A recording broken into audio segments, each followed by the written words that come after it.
Olá, alunos do 8º ano, eu sou a professora Júlia de Matemática. Hoje nós vamos ter a nossa aula de número 26. Então, na aula de hoje, a gente vai aprender um pouquinho sobre letras que são usadas para representar números, certo? Então, o objetivo de hoje vai ser entender a origem do uso de letras para representar números e compreender como aplicar de forma correta essa linguagem algébrica, né? A gente chama isso de linguagem algébrica. Então, para a aula de hoje, você vai precisar do seu caderno, caneta, lápis e borracha. Mesma coisa de sempre, caderno e a caneta para anotar as informações importantes e o lápis e a borracha para resolver os exercícios no caderno. Então, nós vamos começar aqui com esse moço aqui que está tendo um pensamento matemático aqui. Ele está pensando ali naquelas expressões que a gente tem ali, 3x, raiz de y, a mais b, t sobre 3, e aí ele se perguntou assim, por que a gente usa letra e símbolos nas operações para expressar coisas que poderiam ser ditas com palavras? E aí, olha só, ele descobriu o motivo. Porque é muito mais simples, né? Pensa só, aqui ele traz um exemplo. A expressão que determina os números ímpares é duas vezes um número desconhecido adicionado de um número inteiro, determina qualquer número ímpar, desde que esse número desconhecido pertença ao conjunto dos números inteiros. É bastante coisa, né, gente? Agora, como que eu faço para escrever isso de uma forma matemática? Olha só, veja se não é mais fácil.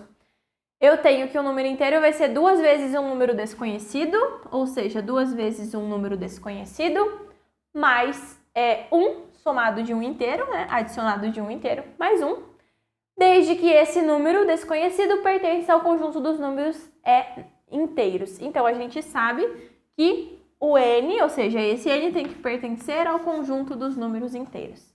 Então, percebam, essa frase gigantesca que ele falou ali, eu consigo escrever matematicamente assim. É muito mais simples, né? Tanto que o nosso coleguinha chegou a uma conclusão aqui. É muito mais simples. A descrição de um cálculo matemático era muito longa e precisava se escrever muito. Por isso, várias pessoas se dedicaram a simplificá-la, até que o francês, François Viète, sistematizou o uso da álgebra, que a gente chama hoje, né? A gente usa linguagem algébrica, ok? Então, o objetivo de representar números desconhecidos por meio de letras era indicar as operações matemáticas de forma mais simples e sintética. Então, observem aqui. Aqui a gente tem 3 exemplos, olha só, x ao quadrado. X ao quadrado eu posso estar indicando a área de um quadrado, né? Ou o quadrado de um número aí. 4y indica o quádruplo de um número. Então, esse y está indicando um número qualquer. C sobre 2 indica a metade de um número. Então, percebam, a palavra, né? Eu tenho ali a palavra, a metade de um número. Como que eu posso indicar isso? C sobre 2. Sempre precisa ser o C? Não! A gente já aprendeu ano passado, né, quando a gente trabalhou com equações, que quando eu falo de um número desconhecido, ele pode assumir qualquer letra do alfabeto. A gente que usualmente usa mais o X e o Y, né, e aí às vezes usa também Z, W, mas também gosta de trabalhar aí com A, B, C, D, certo? Então essas são as letras que a gente mais usa, mas eu posso usar qualquer letra do alfabeto para representar um número, certo? Da mesma forma, né, que a gente trabalhou ali, se A e B representam dois números reais qualquer, a gente pode dizer que A mais B ou B mais A representa a soma desses números. Então, se eu falar que um número somado com outro, eu posso escrever isso da maneira aqui, dessa maneira, A mais B ou B mais A, tanto faz. Eu posso dizer que A menos B representa a diferença entre esses dois números, ou seja, A menos B representa a diferença. Lembrem-se que a diferença está relacionada com uma operação de menos, né? A subtração. Eu posso também falar que A vezes B ou B vezes A representa o produto desses dois números. Produto é aquela continha de vezes. Então, eu tenho A vezes B ou B vezes A. Qualquer uma dessas duas representa o produto desses dois números. E também eu posso falar A divididos por B ou uma fração A sobre B, que são a mesma coisa, lembre-se. Lembrando que B tem que ser diferente de zero, porque eu nunca posso ter uma divisão por zero dentro da matemática, certo? Eu posso representar, então, a divisão de A por B dessa maneira aqui. Posso tanto utilizar os dois pontinhos, como posso utilizar o A sobre B, utilizando aí a fração, certo? Só não esqueçam que B não pode ser zero nesse caso aqui, ok? Então, A e B, eles podem representar qualquer número real. Eu posso estar falando de qualquer um dos números que a gente estudou. Lembra que na última aula não, a gente estudou, não foi na última aula, mas a gente já estudou o conjunto dos números numéricos, né? A gente estudou o conjunto dos números reais, que na verdade é a junção de todos os nossos conjuntos. Então, o A e o B pode assumir qualquer número dentro do conjunto dos números reais, ok? Na geometria, a gente pode usar também as expressões algébricas aí dentro da geometria. Se A representa a medida de um lado do quadrado, ou seja, de um quadrado aqui que tenha lado A, eu posso dizer que 4 vezes A, ou 4A, indica o perímetro desse quadrado. Por quê? O que é o perímetro, gente? Não é a soma de todos os lados? Se eu fizer A mais A mais A mais A, eu tenho 4 vezes A, que nada mais é do que 4A, certo? Então, eu posso dizer sim que o perímetro desse quadrado é 4A. E eu posso dizer que A ao quadrado indica a área desse quadrado. A área de um quadrado é calculada com lado vezes lado ou lado ao quadrado. Qual é o valor desse meu lado? A. Então, vai ser A ao quadrado. Ou eu também poderia dizer A vezes A, certo? Vamos ver um exemplo aqui, olha só. Eu até já fiz com vocês, né? Mas vamos ver aqui de novo. A expressão apresentada como exemplo por François Viette descreve que tipo de número? Passe para a linguagem o exemplo da tirinha. Então, ele falou ali, né? Aquilo que a prof escreveu aqui. Vou até repetir. 2n, ou seja, 2 vezes um número desconhecido adicionado de um número inteiro, sendo que o n pertence aos inteiros, certo? N pertence ao conjunto dos números inteiros. Então, se eu escrever isso, ele descreve qualquer número ímpar, certo? Como assim ele descreve qualquer número ímpar? Vamos pensar aqui. Qualquer número par vai ser 2n, né? 2 vezes n, porque um número par sempre vai ser múltiplo de 2. E a sequência dos números pares é aqui. 2, 4, 6, 8, 10. Então, eu posso dizer que 2n representa os números pares, ok? Com n pertencente aos inteiros. Então, começa no 1. Começa no 0, mas aqui no caso é o 1. Pode ser 0 também, tá, gente? Perdão. 2 vezes 1, 2. 2 vezes 2, 4. 2 vezes 3, 6. Quando eu falo do 2n mais 1, eu estou falando do 2 mais 1, que é 3. Estou falando do 4 mais 1, que é 5. Estou falando do 6 mais 1, que é 7. Estou falando do 8 mais 1, que é 9. Que números são esses? Os números ímpares, certo? Então, essa representação aqui, 2n mais 1, eu posso dizer que é a representação do conjunto dos números ímpares, certo? Descreve qualquer número ímpar. Tranquilo? Agora vamos ver uma aplicação bem legal para o uso de letras para representar os números. Então, olha aqui.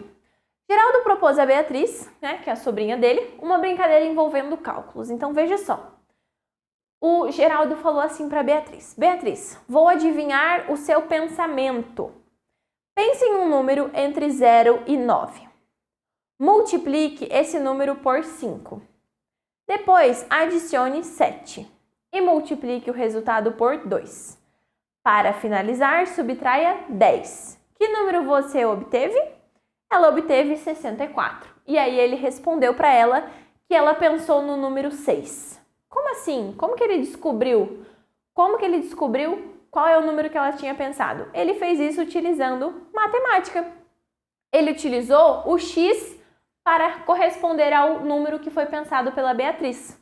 Então, Geraldo, ele usou um quadro aqui para mostrar como que ele representou geometricamente cada passo da brincadeira.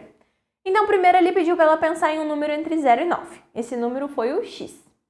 E aí ele pediu para multiplicar por 5. Então, ele fez 5 vezes x.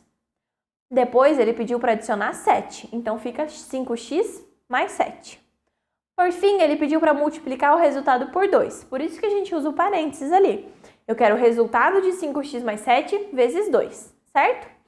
O resultado de 5x mais 7 vezes 2 igual a 10x mais 14. Eu fiz o chuveirinho aqui desse 2, né?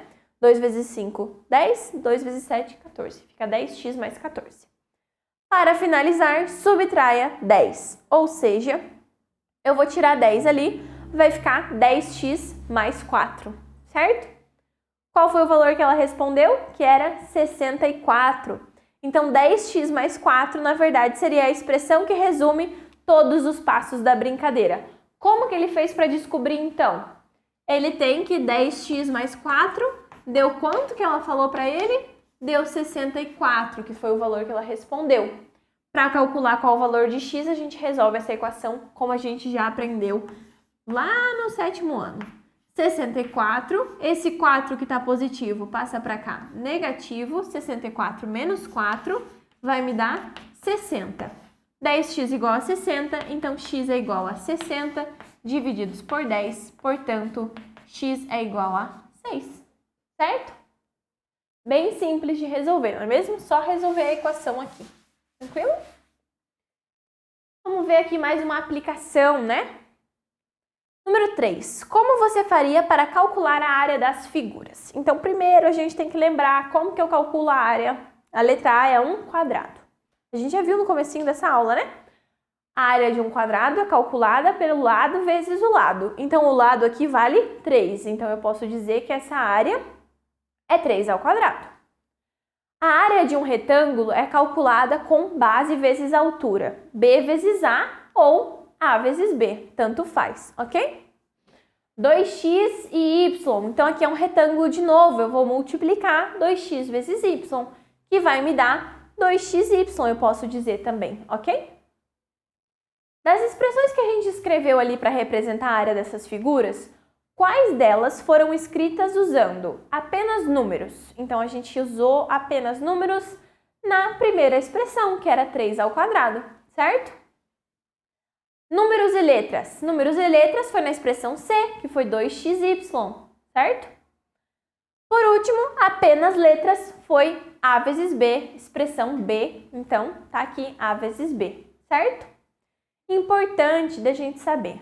As expressões que são formadas por números e letras ou apenas letras são chamadas de expressões algébricas. Então, nesse caso aqui, a gente vai trabalhar na próxima aula sobre as expressões algébricas, né? Mas nesse caso aqui, qual dessas é uma expressão algébrica? A gente viu ali que para ser uma expressão algébrica, ela vai ser formada por números e letras ou apenas letras.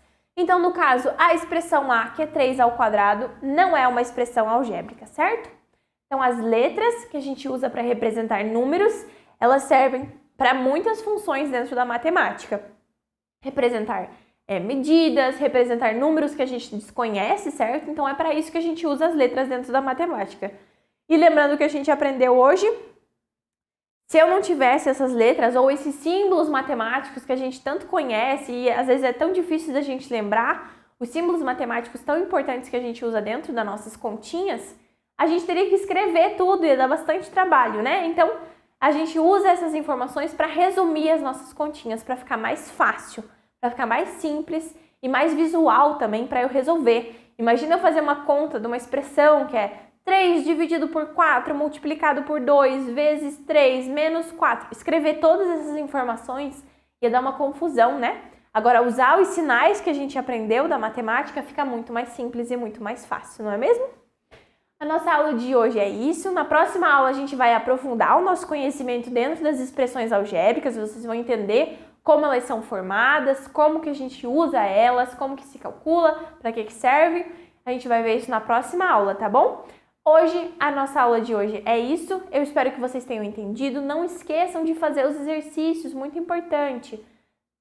Consultem o material que vocês têm, revejam o vídeo caso seja necessário. E eu vejo vocês então na nossa próxima aula, tá bom?